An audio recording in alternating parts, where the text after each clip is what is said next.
Alright, you're in Rome, 79 AD. You're in the dark underbelly of the Colosseum, and you already know the rule. Victory for them means punishment for you. You didn't choose this place. You can't walk out, and Rome makes sure you never forget it. You're Livia now, a Dian prisoner, 19, chained at the wrists so tight the iron bites every time you shift. Yeah, you stopped trying to loosen them hours ago. The metal wins. Above you, 50,000 Romans are screaming for the man who killed your brothers. Gaius Maximus, their champion, their hero. Down here, you hear every stomp through the stone like someone knocking on your skull. You try not to listen, but the crowd always drags your attention back. Here's something they don't tell you in school. Celebration up there means the sorting begins down here. Prisoners get lined, counted, priced not by name, by usefulness. And right now, they're walking toward you. A guard kicks your ankle. Not hard, just enough to say you stand when he wants you to. You get up. Your legs shake anyway. You hope he doesn't notice. He does. Let me explain this part so you don't get lost. Rome had a rule, unwritten, but everyone followed it. Spoils belong to the victor. Weapons, coins, people. Yes, people. Conquered women were processed the same way as stolen grain. The state didn't hide it. The state wrote it down. They drag you forward by the chain. Your feet scrape the stone floor. The guard mutters, "Don't make this difficult," as if you had a choice. You're pushed into a line of other women, some older, some younger, some trying to look strong, some already breaking. You don't blame any of them. You barely know which one you are yet. Another guard counts you with a wooden tablet. Not a glance of pity, not even curiosity, just counting, like livestock. And here's the part nobody warned you about. This isn't even the punishment. This is the paperwork. A man in a red-trimmed tunic steps in. Rank higher. Smile colder.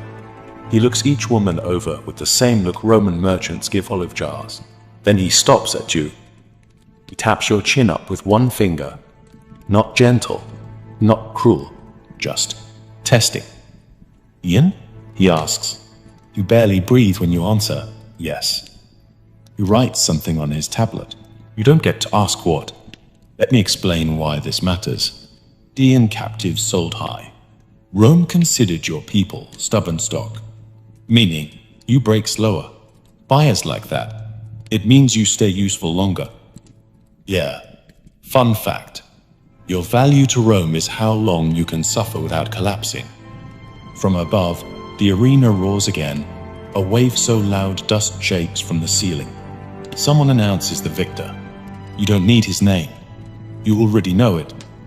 Gaius Maximus. The guard pulls you forward with a short laugh. "Well," he says, "looks like the champion gets first pick." Wait, this is where it gets worse. Quick thing, if you're deep in this, hit like and subscribe so you don't miss the next descent. Now, back to Rome. The guards start moving faster, because once a champion wins, the whole under arena shifts into a new phase. Distribution. Yeah. Rome made even human suffering sound like a supply chain. They drag you down a narrow corridor. Torches spit smoke. Stone walls sweat heat from the arena above. You don't walk so much as stumble, because the chain between your wrists wasn't made for moving, just for control. Guard behind you says, "Keep up." Another adds, "Or he'll leave you behind." And you don't want that. You don't ask what that means. Their tone answers enough. Let me explain the part the textbooks skip. When a gladiator won, especially a favorite like Gaius Maximus, Rome handed him spoils, not because he needed them, because it kept him loyal, kept him fighting, kept the crowd screaming. And women were included in those spoils. Not by law, exactly by tradition. Rome loved tradition more than mercy. You're pushed into a holding chamber lit by one torch. A few other women are already inside. No one talks. Talking feels dangerous.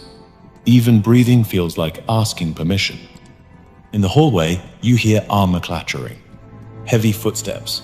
The kind that belong to someone important, or someone the guards pretend is important. Gaius Maximus walks in. He's still smeared with arena dust. Sweat makes stripes down his arms. You expect him to look at the women first. He doesn't. He looks at the guards. "Where's the list?" he asks. Of course. Even here, even now, you're not the priority. The paperwork is. The guard hands him a wooden tablet. He scans it. His expression doesn't change, not even an inch. You're not expecting kindness, just something. But no, you get the same blank face he used to look at the lion he killed earlier. He steps toward the line. One woman flinches. Another stares at the floor. You try to hold still, because you've already learned the first rule of survival here. Keep your head down and your breathing quiet.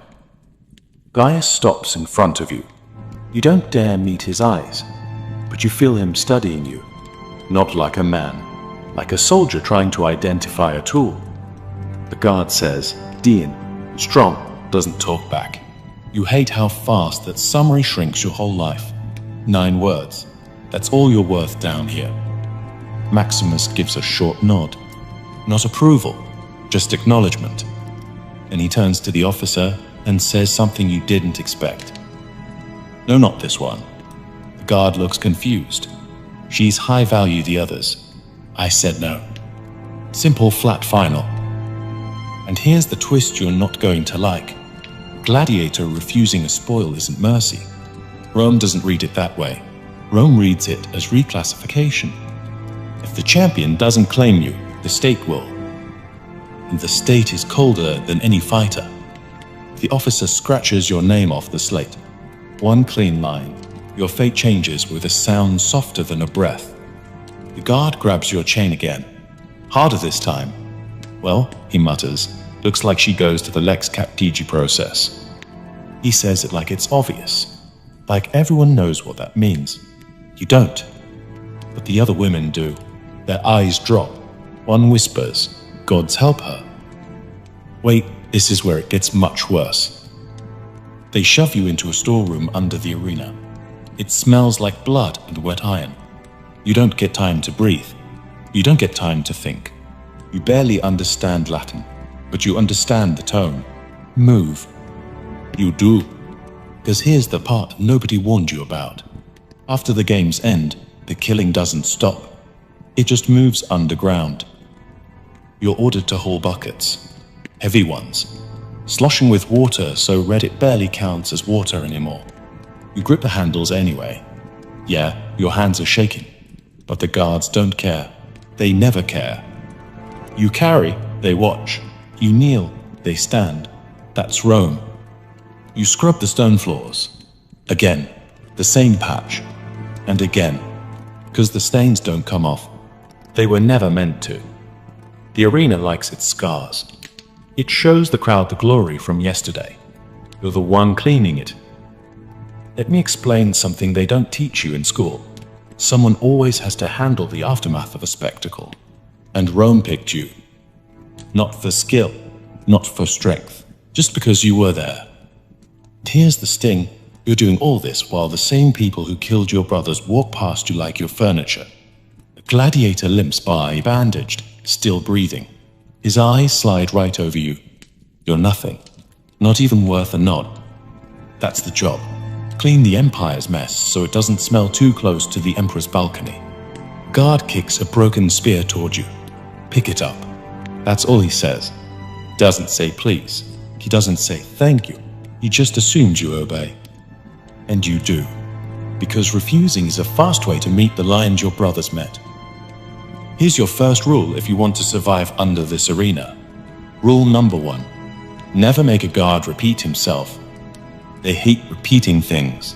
They hit harder when they have to. You collect shattered shields, splintered wood, dented helmets. You don't know the stories behind them. You don't ask.